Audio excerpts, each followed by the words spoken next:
मैं 2005 से तो इस मामले में कर्नाटका वक्फ बोर्ड के खिलाफ कई एप्लीकेशंस लिखा हूँ। जो मरहूम खाजी साहब भी मेरे पास आते थे, इस चीज़ का डिस्कस करते थे और उन्होंने भी जो है रिट पिटीशन फाइल करे थे। एक रिट पिटीशन उनकी भी जो है डिस्पोज ऑफ हो गई, जिसमें ये बताया गया है कि जो है वक्फ बोर्ड को कोई अख्तियारात नहीं है मैरिज सर्टिफिकेट्स इशू करने के लिए बोल के।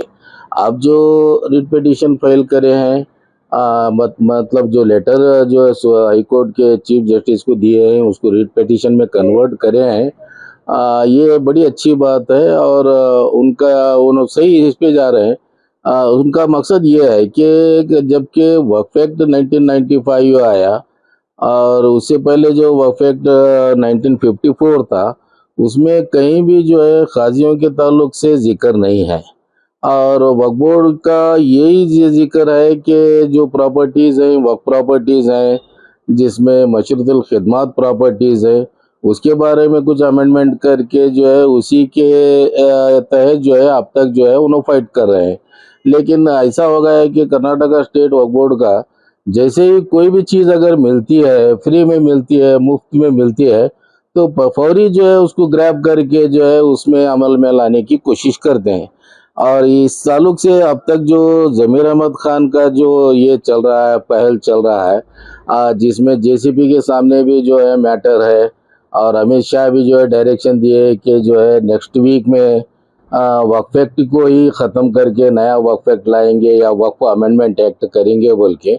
इस ताल्लुक से ये रहने के बाद वैसे टाइम पे ये अगर ये दो निकल के आए, जो एक तो ज़मीर अहमद का वक्फ अदालत का कंसेप्ट निकला और दूसरा जो है काजियों के ताल्लुक से जो कर्नाटका स्टेट वक्फ बोर्ड मैरिज सर्टिफिकेट इशू करने का और मॉरिसी जो काजियों को जो है रोकना कि उनके पास गवर्नमेंट का आर्डर नहीं है बोल के जो अब तक रोकने की कोशिश करे थे। एक डिस्ट्रिक्ट वक्फ ऑफिसर भी जो है इसको जो है रोकने की जो कोशिश करा था, उस ताल्लुक से जो कदम उठाए हैं, उनको मैं मुबारकबाद देता हूँ। डिस्ट्रिक्ट वक्फ ऑफिसर हमारे गुलबर्गे के जो है उन्होंने एक लेटर लिखे कि कर्नाटका स्टेट वक्फ बोर्ड वाले मुझे ये क्लेरिफाई करें कि मैरिज सर्टिफिकेट्स जो अपॉइंटेड काजी हैं उनको ही हम जो है जारी करना है, उनके छोड़ के जो है ये जो मॉरिसी काजियों का जो है हम सर्टिफिकेट जारी नहीं करेंगे।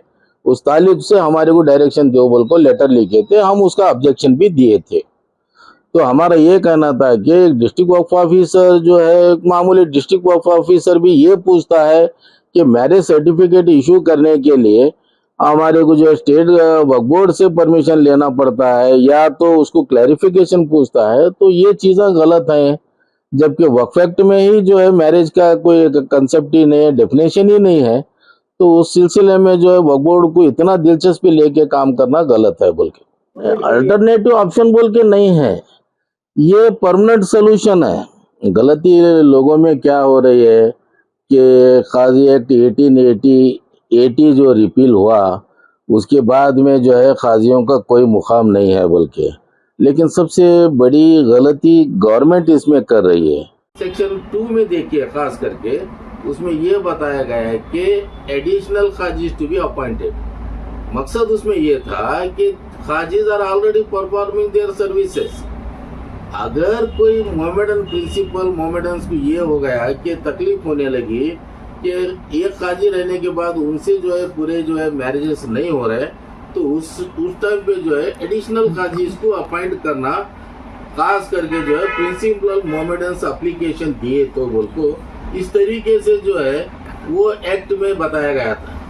अब वो एक्ट में जो है हमारे पास कौन ये करीब जाब्ता अब तक देखिए 1954 के बाद में, आज़ादी के बाद हमारे पास काजी एक्ट 1880 के तहत कोई अपॉइंटमेंट्स नहीं हुई और काजी एक्ट 1880 के तहत कोई काजी को रिमूवल भी करे। तो यहाँ पे सिर्फ तो हमारे थोड़े अफजलपुर के कर लिए। अब ये भी बात क्लियर कर रहा हूँ क्योंकि ऑलरेडी इसका जो मसला चल रहा है, वो अतनूर के काजी वो लोग हैं, उनका ऑलरेडी मैं इससे पहले भी बता चुका हूँ कि सिर्फ हमारे अफजलपुर वाले जो सबसे ज़्यादा होशियार बोले जैसी बात है, वो लोग जो है तहसीलदार से अपॉइंटमेंट लिए, अब वो लोग जो है एडिशनल काजी बन रहे हैं। मेरा सवाल ये था कि जब तुम इंक्वायरी करने लगे एडिशनल खाजी का अपॉइंटमेंट करने के लिए, तो तुम ये भी जानना चाहिए था कि ये लोग मौरिसी जो खाजी है ने, पहले जो खाजी का इनके वालिद वो काम करे नहीं करे, खाजी के खानदान के हैं या नहीं हैं, और अगर हैं तो जो है ये क्यों एडिशनल खाजी के लिए पूछ रहे हैं, क्यों एडिशनल खाजी के इख्तियारात इनमें देना बोल के, ये चीज़ों को डिस्कस करके नहीं करने की वजह से ये सब परेशानियाँ गुलबर्गे में थी, जिसका आज भी 300 साल का रिकॉर्ड मिलता है। उसी तरह जो है शादियों का निकाहनामा जिस तरीके से देते करते थे, आज भी वही चालू है। सिर्फ जरा डिस्प्यूट ये चल रहा है कि 2-4 साल से ये काजी लोगों का अपॉइंटमेंट नहीं हुआ, इनके सर्टिफिकेट जो है इनको देने के अख्तियारात नहीं बोल के चल रहे हैं। मैं अपना खुद बताता हूँ, मेरी बेटी की शादी जो है आप ही जो है फैसल सिद्दीकी साहब करे। मेरे को ये बात मालूम थी कि भाई इनके खजाइज का डिस्प्यूट चल रहा है, तो उसके बावजूद भी मैं जो है इनसे इसलिए जो है मैरिज करवाना पड़ा है कि इनके पास हमेशा के लिए रिकॉर्ड रहता है। और ये मैं बताना चाहता हूँ कि ये मसला उठा था कि इनके सर्टिफिकेट जारी करने की वजह से जो है वो इन्हों जो है एक्सेप्ट नहीं करे, एम्बेसी डिपार्टमेंट वाले एक्सेप्ट नहीं करे, जिसकी वजह से मेरी बेटी को जो है बाहर जाने का मौका नहीं मिला बोल के। लेकिन वो गलत है। मेरी बेटी की शादी, मेरे बेटे की भी शादी करा, मेरी बेटी की भी शादी कराओ। मेरे बेटे की शादी होने के बाद में मेरे बहू का जो मैरिज सर्टिफिकेट था वो जो है सब रजिस्टर पास जाके रजिस्ट्रेशन करा के जो है मेरे बहू को जो है बाहर भेजा हूँ। अगर इनकी सर्टिफिकेट इनवैलिड रहती थी, इनका निकाहनामा इनवैलिड रहता तो मेरी बहू आज बाहर नहीं जाती थी। अब मेरा ये बताना है कि अतियात इंक्वायरी एक्ट अगर पहले ही रिपील करे तो आप ये 6 महीने पहले जो ऑर्डर करे माइनॉरिटी डिपार्टमेंट वाले अतियात इंक्वायरी एक्ट रिपील करे बोल के, ये भी गलत है। तो मैं ये बता रहा हूँ कि जो माइनॉरिटी डिपार्टमेंट वाले ये बताए कि अतियात इंक्वायरी एक्ट को हम रिपील करे हैं बोल के जो बताए, उसको अगर चैलेंज करे तो ये जो मसलों का हल होता है। सर एक लास्ट दूसरी बात ये है कि ये जो काजियों जो चल रहा है सिलसिले से, मैं हमारे हिसाब से अगर देखा गया तो 15th सेंचुरी से ये जो है काजियों का खजायत चल रहा है। गलती कहाँ पे हो गई?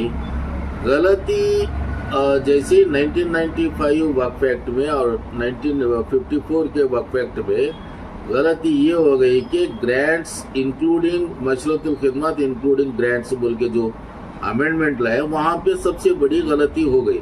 अब ग्रांट्स बोलने के बाद में काजियों को भी जो दिए सो जमीन आता है वो भी ग्रांट्स में आते हैं। तो तुम अगर वक्फ एक्ट में अमेंडमेंट ग्रांट्स को अगर मिला के करे, तुम्हारे को इतना भी मालूम होना चाहिए था जो ग्रांट्स काजियों को दिया गया है, काजियों का इदारा भी जो है वक्फ बोर्ड को कहलाता है और काजियों को जो है मुतवल्ली के डेफिनेशन में लाना था, ये करना था। ये नहीं करने की वजह से आज परेशानियां हैं। और मैं अभी भी ये बताया हूँ कि जो है सेक्शन 2R के तहत मुतवल्ली के डेफिनेशन में काजियों को कम से कम इंक्लूड करो। करने के बाद में जो है तुम्हारे को काजियों का appointment, removal and issuance of certificate, सारे चीज़ों को इख्तियार जो है वक्फ बोर्ड को रहते हैं। अगर वो चीज़ ऐड नहीं करने की वजह से स्टेट वक्फ बोर्ड को इसमें मदाखलत करने की कोई ज़रूरत नहीं करना। अगर कर रहे हैं तो सबसे बड़ी बेवकूफ़ी कर रहे हैं। और हमारे पास अगर इस वक्त बदनाम इदारा है तो कर्नाटका स्टेट वक्फ बोर्ड, उसके ऑफिसर्स और मिनिस्टर भी जो है इतने बदनाम हो गए, जिसके वजह से न काजियों को परेशानी नहीं बल्कि आम आदमियों को भी परेशानी हो रही। 100% ये खजायत वैलिड है। सर्टिफिकेट वैलिड है या नहीं? सर्टिफिकेट भी वैलिड है, इसीलिए तो जो लोगों में कंफ्यूजन जो क्रिएट किया जा रहा है, हाँ वो क्रिएट किया जा रहा है, वो अपने बिजनेस के लिए क्रिएट किया जा रहा है। जाते हैं नमाज पढ़ते हैं तो वो लोग जो है अब नमाज में भी ये सोचेंगे कि भाई वो मैरिज आए तो उसकी कितना वसूली करना, ये मैरिज में हम कम करे थे, ये खाली जो है दिमाग में ये होता है। ये उनके इबादत में जो है एक डिस्टर्बेंस बोली की बात है। ये सबसे बड़ी गलती हमारा वक्फ बोर्ड और कर्नाटका स्टेट गवर्नमेंट भी कर रही है। एक बात। दूसरी बात जो अतनूर के काजियों के ताल्लुक से बताया है, अब मैं ये बता रहा हूँ कि अतनूर के काजी का अपॉइंटमेंट के लिए वो जो है अगर शुरू से खजायत करते आ रहे हैं, जिसके पास उनके पास पूरा रिकॉर्ड है, 40-50 साल का भी रिकॉर्ड है, तो उनके लिए जो है किसी कोर्ट को जाके कोई डिग्री लेना या कोई स्टेट गवर्नमेंट से अपॉइंटमेंट लेने की जरूरत नहीं पड़ती। इसीलिए बता रहा हूँ, सेम मसला इनके साथ भी है, इसीलिए बता रहा हूँ। जब काजी एक्ट 1880 रिपील हो गया और एहतियात इंक्वायरी एक्ट 1952 भी जो है रिपील करे 6 महीने पहले बोले, अब उसके इसमें जो है कौन सा भी एक्ट नहीं है। लेकिन सब्स्टिट्यूट एक्ट जो बनाना था स्टेट गवर्नमेंट को, Muslim marriages, performance of Muslim marriages and resolution act अगर करते तो उसमें जो है काजियों को इख्तियार देते, अपॉइंटमेंट एंड टर्मिनेट का अगर सेपरेट रखते तो आज ये परेशानी नहीं होती थी। तो ये नहीं रहने के वजह से मेरा ये कहना है कि जो काजियों के लिए अब कोई नया ऑर्डर लेना या जो है कोर्ट को अप्रोच होके करना, ये कोई ज़रूरत नहीं है था कि in case of non appointment of qazis, the successor qazis, thereby it cannot be considered that they are not entitled to hold the office of qazaim. तो उस सूरत में they are deemed qazis, they have to perform the office of qazaim. उसके लिए जो है नए से declaration लो, नया एक्ट बनाओ, नया अपॉइंटमेंट ऑर्डर लो, जरूरत नहीं पड़ती। 2 डिसीजंस लास्ट टाइम पे आ गए। देखिए, एक डिसीजन 1992 का था जो मीर कुछ नाम है, वो डिसीजन में, और एक नया डिसीजन आया रिसेंटली जिसमें ये बताया गया है कि मुतवल्ली अगर चाहे तो अपना सक्सेसर मुतवल्ली को अपॉइंट कर सकता है। तो क्यों डिस्क्रिमिनेशन काजियों के लिए? काजी चाहे तो अपने जो सक्सेसर को डायरेक्ट अपॉइंटमेंट कर सकते हैं। अब अगर सेक्शन 42 ऑफ वक्फ एक्ट 1995 लीजिए, उसमें जो है मुतवल्ली कैन अपॉइंट द सक्सेसर मुतवल्ली, एक प्रोविजन उसमें है। दूसरा ये भी है कि ये मुतवल्ली इज डेड तो immediately within 3 months the successor mutawalli shall inform. तो वहां पे ऑर्डर लेने की जरूरत नहीं बोलते। अगर रजिस्टर में लिखिए कि ये मुतवल्ली मर गए हैं, उनके बदला ये मुतवल्ली जो है आप काम कर रहे हैं बोले, तो दिस इज सफिशिएंट। तो ये ऐसे ही जो है डीम्ड क्लॉज जो है काजियों के लिए भी अप्लाई होता है। इनके वालिद साहब अगर पहले जो है खजायत करते थे तो उनके बाद में सक्सेसर जो है इन्हों ही रहते हैं। इनको ये जरूरत नहीं है कि जो अपॉइंटमेंट लेना चाहिए, क्योंकि एक्ट ही नहीं है। एक मिसाल आप यहाँ पे सीधे है कि ये भी जो है मेरा अपॉइंटमेंट करना, गवर्नमेंट को डायरेक्शन देना बोल को रिट करे थे। हाईकोर्ट वाले डायरेक्शन ये दिए रिट अलाउ करके, अगर हो सका कुछ एक्ट है तो जो है अपॉइंटमेंट करो बोल के, आज तक वो नहीं कर सके क्योंकि एक्ट नहीं है।